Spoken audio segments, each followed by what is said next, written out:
This year, justice will be rough, but justice will be there nonetheless. It is the government's duty to ensure that however rough the going, there will be justice. If we failed now, the going would become increasingly rough, with precious little justice left to share out. We now have a better chance to conquer the evil of recurrent inflation than at any time in the last 30 years.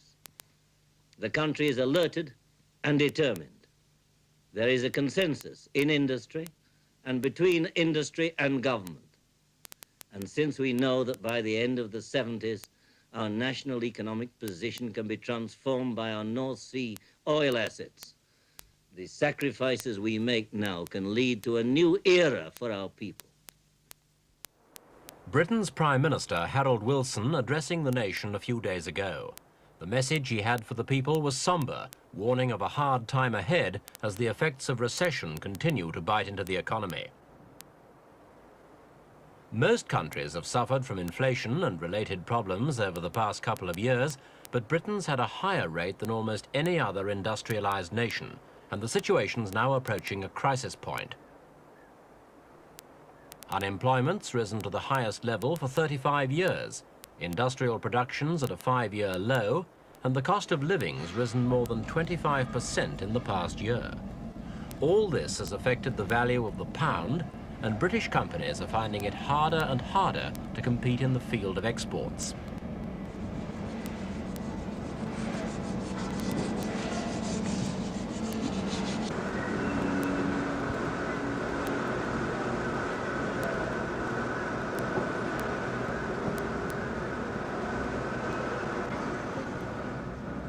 British industry is now seriously affected by rising costs and falling consumption, and many large firms have been forced to lay off workers, while smaller firms have often gone bankrupt. The whole basis of Britain's wealth seems threatened. One industry that's really been hard hit is steel, traditionally one of Britain's major export earners, as well as providing employment for thousands of workers. Now the government-owned British Steel Corporation is trying to lay off thousands of workers against trade union opposition, and production has slumped dramatically.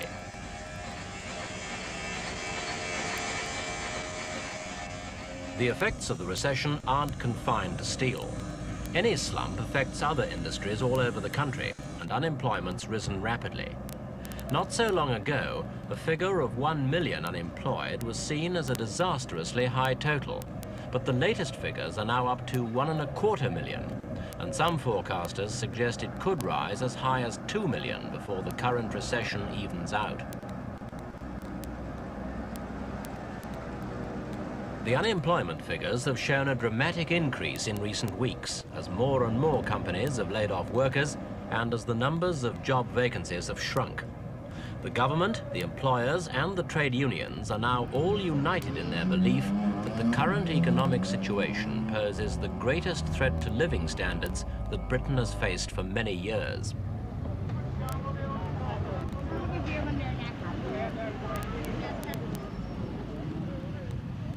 The employment exchange is the focus of a day's activity now for the army of unemployed as they seek vacancies and as they queue for their unemployment benefit. This government handout provides something for families to live on, but it's far from enough to allow them to keep their living standards at the same level. Among the hardest hit sections of the community are the young, especially school leavers. Even those companies that have managed to avoid laying off workers have found it difficult to take on any new people, especially the young with no training. And for thousands upon thousands of school leavers, there's just no chance of a job at all, while the economic situation remains so bad. Yep, fine. Czech science, grade 2, French grade 3. Grade 2 and French 3. For O levels. But these are for many school leavers this year, the first taste of adult life is a depressing process of job applications and studying the scanty lists of available vacancies. In the past, many school leavers have tended to drift to the more prosperous areas of London and the southeast, but there too the future's bleak, with most vacancies for young people already filled. A youth employment officer explains the situation. The position at the present time is that the figures are twice as high as they were last year, and it seems likely that we will finish up with a residual unemployment problem, something like 250% greater than 1974. Why do you think it's particularly hit school leavers and young people? Well, this is an obvious problem in the sense that as soon as employers run into economic difficulty, the first thing that they do is they stop recruiting. And this hits particularly at the school leaver. This is why we feel that the government and everyone should be particularly concerned with this age group, which gets hit quicker and harder than any other age group during a period of recession. Unemployment is hitting not only the young, but all sectors of the community. In particular, women have been affected, and many women who've lost jobs are believed not even to have registered as unemployed, just returning once again to the role of being a housewife.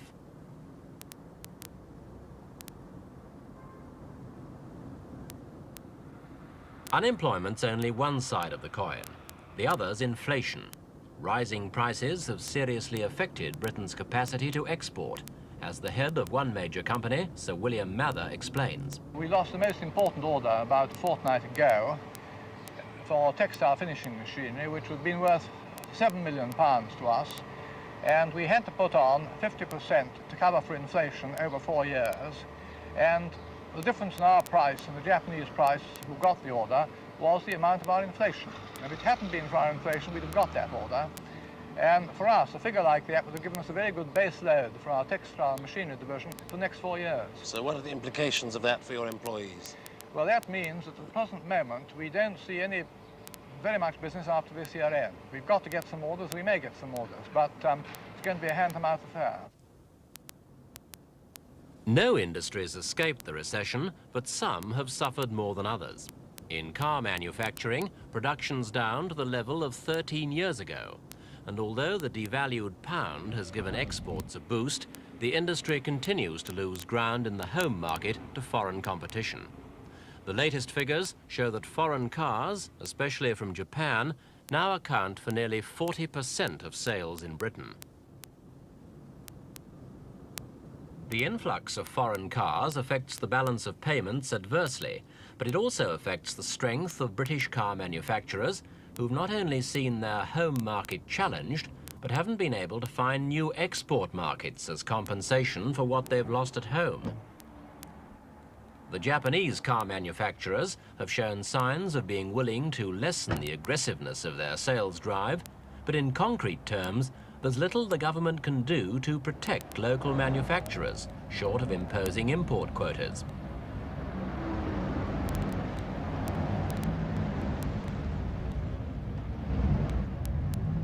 One way Britain could begin to get out of its present situation is by increasing production and maximising exports. The effects of cost inflation make exports difficult, but in a speech in July to the Committee on Middle East Trade, the Prime Minister made it quite clear he thought they should be a major priority. Above all, we must bring our inflation down quickly to a level certainly no higher than that of our competitors. Inflation is the enemy of exporting, as it is of investment, as it is of unemployment, as it is of the very structure of society itself. By drastically curbing inflation, we can get rid of a lot of the uncertainties now besetting exporters, and also the uncertainties besetting those who do business with our exporters. The firm measures I announced to Parliament last Friday are especially relevant to the need we all acknowledge to create the confidence among British suppliers and their overseas customers that we must have if we are to go out and win a still bigger slice of the world's export business. One of the major benefits of the government's policy, one of the major benefits of the measures announced last Friday, will be a stronger and more virile British capability for competing in world markets. The measures set out in our white paper, the attack on inflation of last Friday, which I hope all our distinguished visitors will study if they have not done so. These measures show the total will and determination of Her Majesty's government to grapple with this problem of inflation, this problem vital to our balance of payments, vital to the maintenance of the living standards of the British people, vital to the battle for full employment, vital for our export trade, vital for our own contribution to the needs of developing nations, vital for making a success of the commodities initiative which I took at the Commonwealth Conference in Jamaica last May. Britain's problems have seriously affected sterling in international money markets. The pound has slumped, and though the government announced a major economic package in July, including the limiting of wage increases to £6 a week, the package hasn't succeeded in restoring international faith in Britain's currency. The Trade Union Congress, though worried about unemployment, isn't too happy with the government's package either, claiming the £6 limit should be an entitlement, not a minimum. TUC General Secretary Len Murray explains. It is clear in the TUC's view that this is a flat rate increase universally applicable, and that unions are entitled to seek the £6. After all, the reason why we adopted £6 was that we knew that some people, the better off, would be relatively hardly affected by this.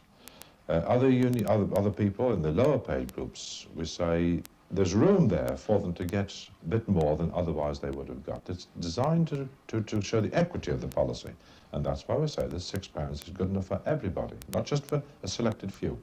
What is your reaction? Government training schemes are one way of helping the unemployed, both school leavers still seeking their first job and those who've had jobs and lost them, teaching them new skills, so that when the economy does begin to come out of the recession, they'll be more able to find a suitable job. The government's also trying to keep people in work by offering companies special grants if they don't make workers redundant. It's had a short-term effect on reducing the rise in unemployment, but the anti-redundancy program, like the training schemes, are essentially peripheral to the real problem. The question is, when will the economy begin to recover? Until that happens, schemes like these may lessen the impact of the recession, but won't remove it.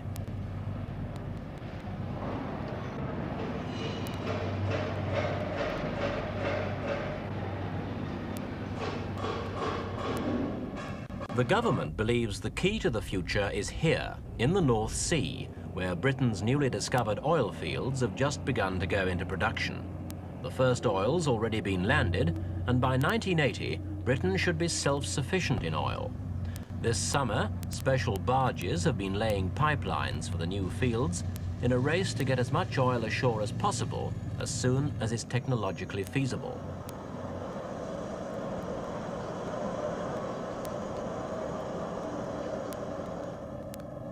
This chart shows Britain's planned oil production in thousands of barrels a day. The flow's just started, and by the end of next year, 7 fields will be providing oil.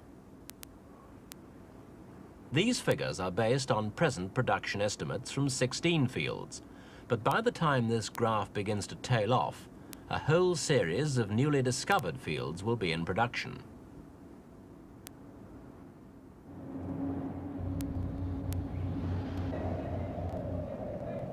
By 1980, the government will earn up to £5,000 million a year from oil, and it's clearly hoping this bonanza will put the economy back on its feet.